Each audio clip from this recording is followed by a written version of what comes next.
Before we start, if you've ever sideloaded apps on Android TV or Google TV, hit like right now.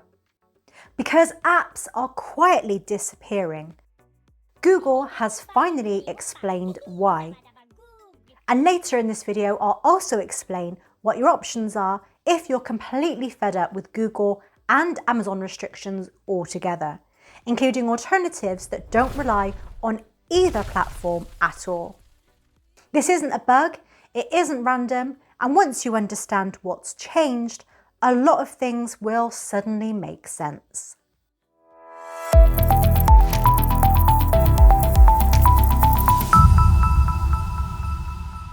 Over the past few weeks, I've had loads of messages from viewers saying the same thing. They're saying apps have suddenly vanished from their Android TV or Google TV devices. There was no warning, no error message, and no explanation. The apps were just gone. If you've followed this channel for a while, you'll know we've been tracking this story since last summer, before most people were even talking about it. So in this video, I'm going to explain what's actually changed, what Google is really doing behind the scenes, and what this means for you going forward. And make sure you stick around until the end because I want your experience as well. The patterns we're starting to see now really matter. If you want to stay ahead of these changes before they roll out wider, make sure you're subscribed. I cover this stuff before most people even notice it happening. Let's do a very quick recap so everyone's on the same page. Back in August 2025, Google announced plans that made it sound like sideloading would eventually be blocked unless developers verified their identity, even for apps installed manually by users. That understandably caused panic, especially among people who had already moved away from Amazon's Fire Stick restrictions. Then, in November 2025, after a lot of backlash, Google clarified that experienced users would still be able to install apps without developer verification. There would be warnings, but the choice would remain with the user. At that point, many people relaxed and assumed sideloading was safe and unchanged. But here's the key point. Google didn't cancel the changes.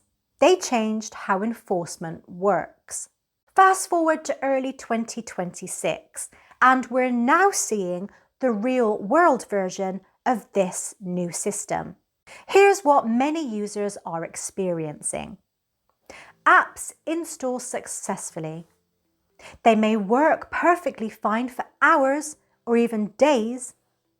Then later, sometimes without any warning at all, the app is disabled or completely removed from the device. In some cases, there's no Play Protect message on screen. There's no alert explaining what happened. You only notice when the app is missing from your app screen. When you go into settings, the app may appear as disabled, and crucially, there is often no option to re-enable it. The only option left is to uninstall it completely. That's the part catching most people off guard. If this is already making more sense, tap like so more Android TV users actually see this before their apps disappear too. This is where the latest clarification from Google comes in. Google has officially confirmed that this behavior is part of what they themselves call high-friction sideloading.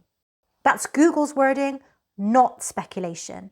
Google says this is not a sideloading ban. They describe it as an accountability layer. In simple terms, sideloading still exists, but Google wants to slow the process down, add more warnings, and reduce situations where users are pressured or tricked into installing apps they don't fully understand.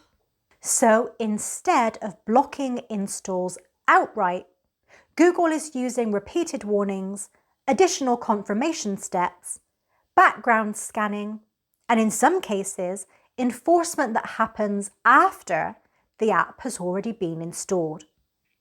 Another important detail most people don't realise is that Android TV and Google TV behave very differently from Android phones.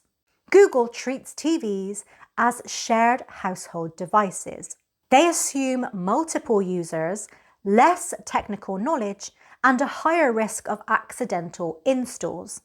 Because of that, defaults are stricter, enforcement can be more aggressive, and background checks happen more frequently. That's why people often say an app works fine on their Android phone, but not on their Nvidia Shield, Chromecast with Google TV, or OnBox. That difference is now expected behaviour, not a glitch. So is Android TV becoming just as locked down as the Amazon Fire Stick? Right now the answer is no, but the gap is shrinking. Android TV and Google TV still give you more control. You can accept the risk, you can proceed with installs, you're warned rather than outright blocked, but the direction is clear. Amazon blocks first, Google warns, delays and discourages. Different approach, same long-term trend. So what should you take away from all this? Sideloading still works, but you should expect more friction, more warnings and more enforcement that can happen even after installation rather than before. This is no longer just about installing an app. It's about what happens quietly in the background afterwards. And if you're using apps that behave differently depending on region or network, basic privacy protection matters more than ever. I personally use NordVPN on my streaming devices because it keeps my activity private, avoids ISP interference, and helps with region-specific app behavior. I've linked it below if you want to check it out. If you're completely fed up with the restrictions, constant warnings, and Google and Amazon making things harder every year, there are alternatives. If you want complete freedom and you're curious about non-certified streaming devices that don't rely on Google or Amazon at all, check out my other video called Everyone's Ditching Fire Sticks Right Now. Here are the 4 upgrades. I'll link it in the description and pinned comment. Now, I want to hear from you. Comment below and tell me what device you're using, whether it's Android TV or Google TV, and whether you've noticed any apps disappearing or being disabled recently. Even if you've not seen this yet, comment anyway. Knowing which devices aren't affected is just as useful. I'm reading every comment because clear patterns start to appear by device, Android version or region. And if that happens, I'll break it down in a follow-up video. If this helped, share it with someone who sideloads to apps because a lot of people still think this is random or just a bug. Thanks for watching and I'll see you in the next one.